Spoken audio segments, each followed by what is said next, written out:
much. And would you please join me in saying to our veterans, thank you for your service. Thank you for your service. Because it is such a meaningful day. Today, as you are devoted to catch that wave of excellence, you are seeing excellence in these 4 veterans whom you honor. There was a poem that I read so long ago, and it made me very sad. And I don't know who wrote it. I wish I did. But it went something like this.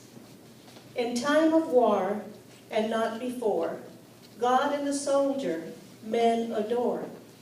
In time of peace, with all things righted, God is forgotten, and the soldier slighted. Isn't that sad? And that is what you are not doing. You are not forgetting our soldiers. You are not forgetting our veterans. And that is why we also should thank the Texas Cable Association and also Cable One and the History Channel for sponsoring Bring a Vet to School Day. Let's give them a round of applause.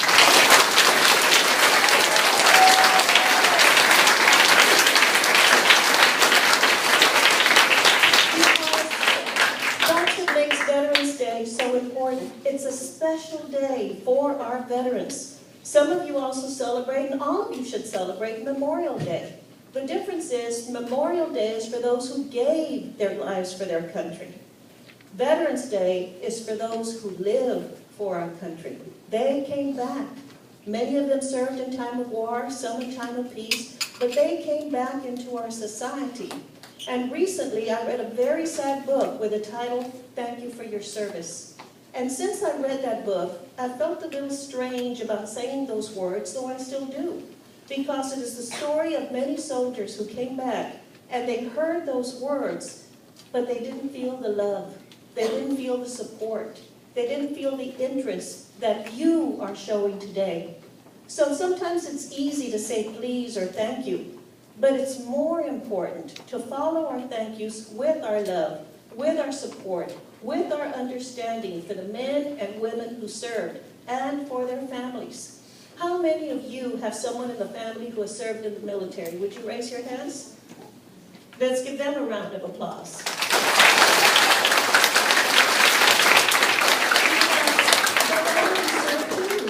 When a loved one goes away to serve, the family stay back and they worry. Don't you worry sometimes?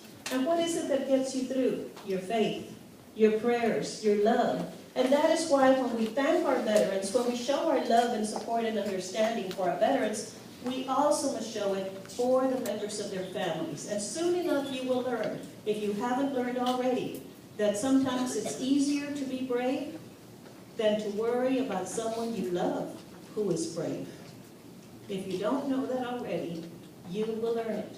I hope that you read everything you possibly can about the men and women who have served our country, because it is to them that you owe your lives, your freedom, your liberty, your right to education, your right to the press and to religion. It is because they fought for this freedom, they fought for our liberties, that we celebrate this important day today. Look at our flags, red, white, and blue. In our American flag, red, white, and blue. In our Texas flag, the white stands for purity. The purity of our purpose, the goodness of our way of life, and of our morals and our values and what we believe in, right versus wrong. The blue stands for loyalty and friendship, but the red stands for courage. The red sometimes reminds us of the blood that was spilled for our freedoms. And that is why we have to celebrate our freedoms. We have to celebrate our veterans, and we have to thank them for everything that they did for us. And for those of you who plan to go into the military, we thank you for your future dedication, because sometimes we need to be brave. It's not a matter of not being afraid. We are afraid very often. Bravery is the ability to do something when you are afraid. Some people just aren't afraid. But when you are afraid, you have to have the courage, the bravery to do what is right. And that is why our flags are so important. They remind us of our great country, they remind us of our great state, but they remind us of the veterans, the men and the women who have been so ready to give their lives. Each of them, the 4 men you see here, and others who have come back, were ready to give their lives for you and for our fellow Americans. Isn't that important? And because of that, I would like for you to say with me the words from that poem. Will you repeat them as I do? In time of war and not before. In time of war and not before. God and the soldier, men adore. God and the soldier, men adore. In time of peace. In time of peace. With all things righted. With all things righted. God is forgotten. God is forgotten. And the soldier slighted. And the soldier slighted. Will you commit to me that you will never forget your God, your country, your veterans? Will you?